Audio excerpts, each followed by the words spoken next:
Reit, mae ni cwestiwn o bapur Mehefin 2012, June 2012, paper PH1. Gyda ni sefyllfa yma. Chwaraeodd gofodwyr Apollo 14 golff ar y lleuad. Fe wnaethon daro sawl ergyd fel yr un isod. Okay, so this fantastic diagram shows the Apollo 14 astronaut Alan Shepard playing golf on the moon. He actually took not a golf club, but just a club head and a couple of golf balls. And he attached it to a tool that they had on the mission, by the way. So, mae o'n hitio'r bel ar gyflymder cychwynnol o 16 metr yr eiliad ar ongl o 40 gradd. Mae'n ei wybodaeth yna o'r diagram. So, rhan cyntaf, cyfrifwch cydrannau llorweddol a vertigol cyflymder y bel golf ar y foment gafodd ei tharo. So, calculate the components, the vertical and horizontal components of the golf ball at the moment it was hit. So, da ni eisiau torri'r vector yna, 60 yn yma. Da ni eisiau'r cydran llorweddol a vertigol. So, mae'n gael hwnna'n ll ag F. Okay, so, ll is llorweddol, horizontal, F for vertical. A gyda ni'r ongl 40 gradd. So, gyda ni cyferbyn a hypotenuse, so vertical, cyferbyn ydi sin, 16 sin 40, 16 sin 40, and the horizontal is 16 cos 40. Let's tapio hynna fewn, 16 sin, dwi'n mor radians, just a second. Degrees. 16 sin 40. 10.3 meters a second. Ag yr llorweddol, the horizontal, 12.3. 12.3 meters a second. Okay, felly, dyna ni ateb cyntaf. Ni sgrolio fyny. Rhan 2. Disgrifiwch y gwahaniaeth hanfodol rhwng cydrannau llorweddol a vertigol cyflymder yn ystod ehediad neu flight y bel. Okay. What are the essential differences between the horizontal and vertical components during the flight? Wel, yn sylfaenol, mae'r gydran llorweddol yn gyson, dos o ddim cyflymiad llorweddol, lle mae'r gydran vertigol hefo cyflymiad am I lawr. Okay, the horizontal component, gydran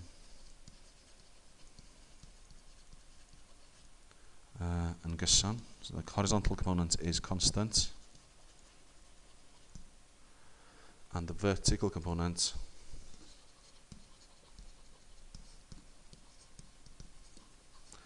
gyda'r cyflymiad am I lawr. The vertical component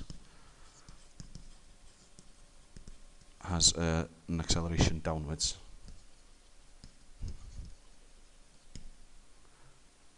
Rhan 2. Moving on. Y cyflymiad oherwydd disgyrchent y lleuad yw 1.6 metr yr eiliad sgwar. Gan dybio bod yr ergyd yn cael ei tharo ar dir llorweddol, cyfrifwch. 1. Da ni'n iwsio xuvat yma. We have a constant vertical acceleration of 1.6 meters a second. We're assuming so it's struck on horizontal ground. What that means is that the height of the ground where it lands is equal to where the ball starts off. Okay, felly da ni cymryd bod yr tir yn hollol llorweddol ar hyd siwrna'r bel. A byddwn ni eisiau di'r amser i'r holl ehediad. Bob tro hefo rhywbeth sy'n cael ei gnocio am I fyny a wedyn da ni eisiau'r amser I gyrraedd nôl ar y llawr. Da ni'n neud ydi gweithio at hana ffordd. So we work to the halfway point. So the T to the maximum height. And we work with the vertical components because that's where we have the acceleration. Felly, so ni'n sgwennu yn pellderoedd. S vertical, da ni'n gwybod, vertical height. U vertical, da ni wedi weithio allan yn hint. Dwi'n mynd I clicio nôl I gael cofio bedio. Vertical ydi 10.3. Okay, so 10.3 meters a second.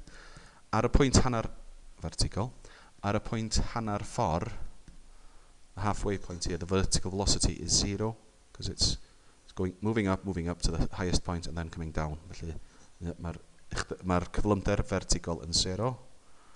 Mae'r cyflymiad, da ni'n cael hwnna o'r cwestiwn, am i lawr. Wel, os da ni'n cymryd hwn fatha positif am i fyny, mae'r cyflymiad yn minus 1.6 metr yr eiliad sgwar, ac t ydyn ni eisiau ffeindio allan. Felly, da ni eisiau meddwl pa hafaliad sydd yn rhoi amser i ni, lle da ni ddim angen pellter neu dadleoliad. A dwi'n meddwl yn hawsa, mae'n debyg yma di v equals u plus at.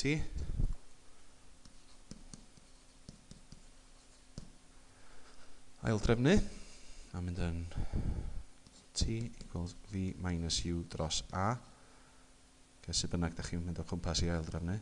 V yn 0 minus 10.3 rhannu minus 1.6. Okay, the vertical height is, vertical velocity is 0 minus the initial velocity over minus 1.6, so that gets rid of the minuses. So then cael amser negative. 10.3 over 1.6, 10.3 rhannu 1.6, yn rhoi amser 6.4 eiliad. Okay, a da ni wedi gweithio'r amser allan, os da chi'n cofio, at hanner ffordd. Mae hwn hollol symmetric, hollol symmetrical. Felly, total time, sorry, dwi wedi newid iaith yma. Cyfanswm amser. Cyfanswm yn 6.4 llas i 2, 6.4 times 2, which is 12 point, well, un lledegol, 12.9 seconds. Da ni wan yn gallu defnyddio'r amser yna. Y peller llorweddol mae'r bel yn deithio, the horizontal distance travelled by the ball. Well, we know that the acceleration horizontally is 0, yr cyflymiad llorweddol. Felly fydden ni jyst defnyddio cyflymder ydy pellter rhannu amser, ail drefnu, pellter ydy cyflymder lluosi amser, a llorweddol da ni wan, felly, sori, dwi eisiau sgrolio nôl eto, ond jyst i gael yr rhif. Hwn ydy'r cyflymder llorweddol 12.3, 12.3 is the horizontal, 12.3 lluosi fo'r atab i'r amser cynt, 12.9 sydd yn rhoid times 12.3 times 12.9 158.6, so ni'n gael 159.59 metr. Mlaen wedyn yn gofyn am yr uchder mwyaf mae'r bel yn ei gyrraedd. Wel, mae'r uchder mwyaf hanner ffordd, felly fydra ni x, u, v, e, t. Hwn da ni isio. Cyflymder cychwynnol, vertigol, yn 10.3. 10.3 is the vertical velocity, v is 0, a is minus 1.6, and t we worked out as 6.4 to the midpoint, i'r pwynt canol, 6.4 eiliad. A fydden ni bigo unrhyw un o'r hafaliadau, fel bod ni'n mynd o'r ail drefnu, na ni gymryd un efo x fel testyn. Lle sy'n ni'n gallu defnyddio hon. Lle sy'n ty. Yn hanner 10.3 plus dim byd. Lluosi fo amser 6.4. Okay, so v is 0, that's why I've got rid of the v here. So that becomes 0.5 times 10.3 times 6.4. Rhoid 32.96. 32.96 metr uwchben. Ymlaen i ran C, part C. A similar golf shot is struck on earth. Give 2 reasons why your answer to B part 3 would be different.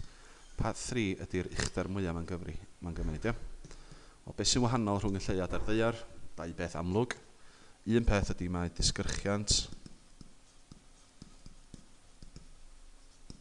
y ddaear yn gryfach. Yep. Or you could say that the weight of the ball is greater, the acceleration downwards is greater on earth. Felly, uchder llai. Yeah, so it reaches a lower height. And the second reason, what else we have on earth that we don't have on the moon, is air. Mae gwrthiant aer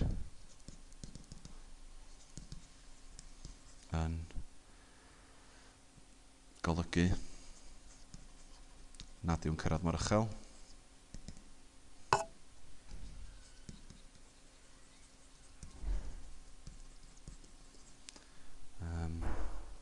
Gan fod gwaith yn cael ei wneud yn ei erbyn.